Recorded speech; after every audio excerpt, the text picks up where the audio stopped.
The build-up to what should have been another important night on the road for Celtic ended in frustration, confusion, and a sense of inevitability that many supporters have felt far too often this season.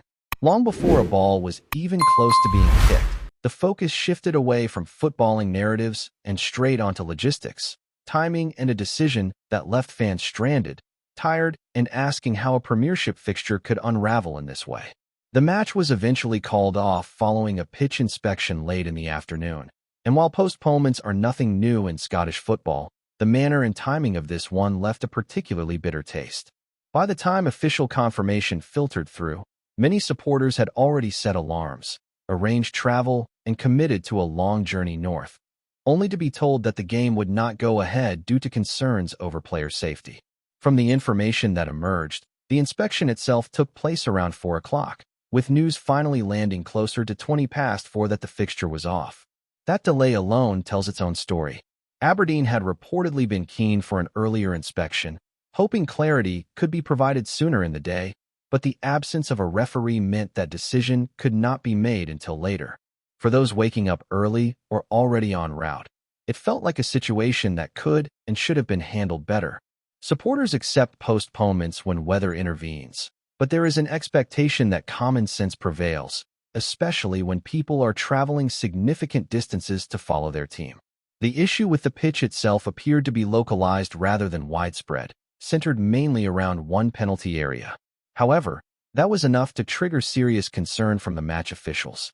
The explanation given focused heavily on player safety, with the surface described as closer to mud than grass in certain areas. The ball was not bouncing naturally, and, perhaps more worryingly, studs were not properly penetrating the ground, creating a dangerous environment for players at speed. Once that assessment was made, there was only ever going to be one outcome, even if it came far later than many would have liked. With the match postponed, attention immediately turned to when it could realistically be rearranged. Celtic's schedule for the remainder of the month is already packed, leaving very little room to maneuver. The most logical window appears to be a midweek slot at the beginning of March, likely around Wednesday the 4th. That particular week does not clash with European commitments, even if Celtic progress further on the continent, and Aberdeen also appear to be free during that period.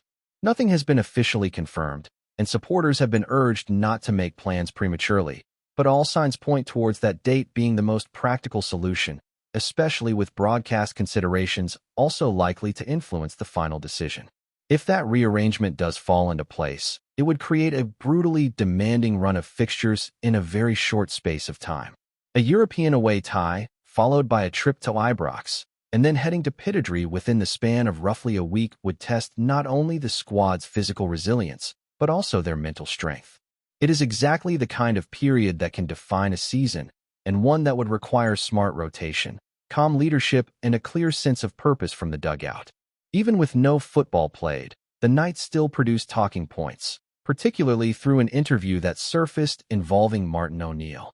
Conducted as part of broadcast coverage, the conversation offered insight rather than headlines, but supporters were quick to latch onto certain remarks, especially those relating to recruitment. O'Neill, careful as ever with his words, acknowledged that he had not been totally convinced by Celtic's recruitment in the recent past, a statement that carries weight given his standing at the club. He did not elaborate in detail, but the implication was clear enough for fans who have watched players arrive only to struggle for minutes or fail to fit the manager's system. There is a growing feeling that January represented a subtle shift in approach. Whatever opinions exist on the quality or impact of the new arrivals, there is a sense that the players brought in are ones the manager actually intends to use. That alone marks a departure from previous windows where signings often felt disconnected from immediate tactical needs. Even those expected to be on the fringes are likely to feature more than certain past acquisitions, reinforcing the idea that recruitment and coaching are now more closely aligned. Another part of the interview that caught attention was the discussion around experience within the squad. When asked whether Celtic needed more of it, O'Neill's response drifted naturally towards Alex Oxlade-Chamberlain, a name that has lingered around the club in recent weeks. That mention was followed by reports suggesting talks had progressed positively, with both sides edging closer to an agreement. While nothing has been finalized, The indication is that discussions are active and constructive, with a decision potentially needed quickly due to registration deadlines for upcoming European fixtures. O'Neill has spoken openly about Oxlade-Chamberlain in the past, insisting that ability does not simply disappear with age.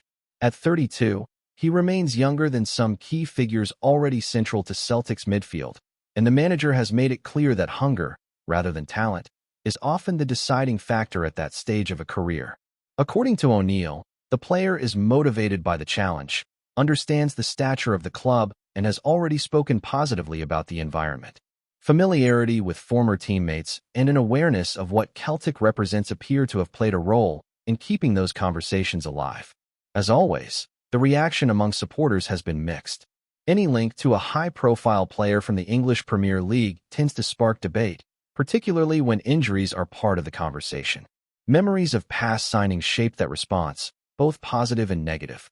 Some experienced players have arrived amid doubt and gone on to exceed expectations, while others have struggled to stay fit or adapt to the demands of Scottish football. That context frames much of the current discussion, with Oxlade-Chamberlain's fitness record coming under close scrutiny. The label of being injury-prone is one the player himself has pushed back against. He has spoken candidly about how a small number of serious injuries have followed him for years, creating a perception that does not always reflect reality. Rather than suffering constant minor issues, his absences have largely stemmed from a few significant setbacks that kept him sidelined for extended periods. It is an important distinction, even if the end result still raises legitimate concerns for any club considering bringing him in. Looking back over recent seasons, there have been spells where injuries interrupted his rhythm, including muscle and knee problems that led to long layoffs. There is also the simple fact that he has not featured in a competitive match since May of last year, which naturally leads to questions about match sharpness and readiness. At the same time, circumstances around his club situation complicate that picture, making it difficult to attribute all absences purely to fitness rather than selection or contractual factors. From a purely risk versus reward perspective, the discussion becomes more nuanced. As a free agent, the financial outlay is limited compared to a transfer involving a fee. If the move does not work, Celtic are unlikely to be significantly worse off than they are now. If it does work, the upside is substantial. Experience at the highest level, an understanding of title races, and exposure to elite environments could all prove valuable in a squad navigating domestic pressure and European ambition simultaneously. There is also an interesting pattern emerging when looking at recent arrivals. Several players brought in during the last window have previously been part of title-winning squads in their careers, even if their individual roles varied. That collective experience of success, of understanding what it takes to get over the line, is not insignificant. Oxlade-Chamberlain would fit neatly into that trend, having been part of a league-winning side at the highest level. For a team locked in another title battle, those marginal gains in mentality and know-how can make a real difference. Away from transfers and postponements, the wider atmosphere around the club remains tense. Supporter dissatisfaction has been building, driven by a combination of on-field performances, communication issues, and strategic direction. Recent developments involving organized fan groups have added another layer to an already complex situation, with calls for action reflecting deep frustration rather than fleeting anger. While opinions differ on the best course forward, the underlying message is consistent, with many supporters feeling disconnected from decision-making at the top of the club. All of this forms the backdrop to what should be a crucial phase of the season. Matches will come thick and fast once fixtures are rescheduled. Pressure will intensify both domestically and in Europe, and every decision will be scrutinized through the lens of ambition and accountability. The postponement in Aberdeen may feel like a minor inconvenience in isolation, but it has instead become another chapter in a season where nothing seems straightforward, and where the conversation around Celtic continues to extend far beyond the 90 minutes on the pitch. As the fallout from the postponed fixture continued to ripple through the support, attention inevitably shifted back to the broader picture surrounding Celtic and the growing sense that this season is being shaped as much by events off the pitch as by what happens during matches. With no game to dissect, supporters found themselves revisiting familiar debates about direction, leadership, and whether the club is truly maximizing its potential at a time when the margins at the top of Scottish football feel increasingly fine. The frustration was not just about a waterlogged pitch or a late inspection, but about how often moments like this seem to compound an already uneasy mood around the club. That mood has been fueled in part by the ongoing reaction to the most recent transfer window. While there is an acceptance that not every signing can be an instant success, there remains a lingering sense that opportunities were missed, particularly when the team is involved in a tight title race and balancing domestic demands with European ambition. For many supporters, the debate is not about individual players, but about strategy and whether recruitment is being driven by a clear footballing vision aligned with what the manager actually needs on the pitch. The discussion around Alex Oxlade-Chamberlain fits neatly into that wider context. His potential arrival has become symbolic of a bigger question facing the club. Is Celtic willing to take calculated risks to strengthen the squad in the short term, or will caution continue to define decision-making? There is no denying the concerns around fitness and sharpness, especially given the time he has spent away from competitive football. At the same time, there is a recognition that players of his caliber do not become available without some element of compromise, particularly when they are free agents. What complicates the picture further is the reality of the current squad. Celtic have depth in certain areas, but there are moments in big games where experience, composure, and game management appear to be lacking. These are not qualities that are easily developed overnight, and they are often learned through years spent competing at the highest level. That is why the idea of adding a player who has lived through intense title races and major European nights continues to appeal to a section of the support, despite the risks involved. There is also the question of timing. With important fixtures looming and little room for error, any new arrival would need to integrate quickly. Match fitness cannot be rushed, and the demands of Scottish football, both physically and mentally, are unforgiving. The pace, the intensity, and the expectation placed on players wearing the Celtic shirt mean that adaptation periods are often short and patience is limited. That reality sits at the heart of the debate around whether bringing in someone who has not played since last spring is a gamble worth taking right now. Beyond transfers, the conversation has increasingly turned towards the relationship between the club and its supporters. Recent statements and actions from organized fan groups have highlighted a growing disconnect that goes deeper than results on the pitch. For some, it is about communication and transparency. For others, it is about feeling listened to and respected as stakeholders in a club that prides itself on its identity and community roots. The calls for change are not coming from a single poor performance or disappointing result, but from a buildup of issues that many feel have gone unresolved for too long.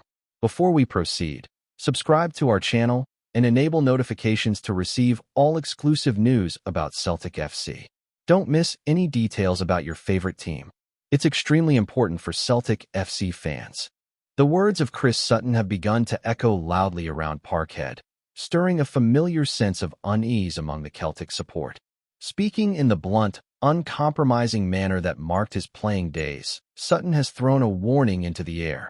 If the board failed to deliver a center-back for Martin now, the road to the title could lead straight across the city to IBROX.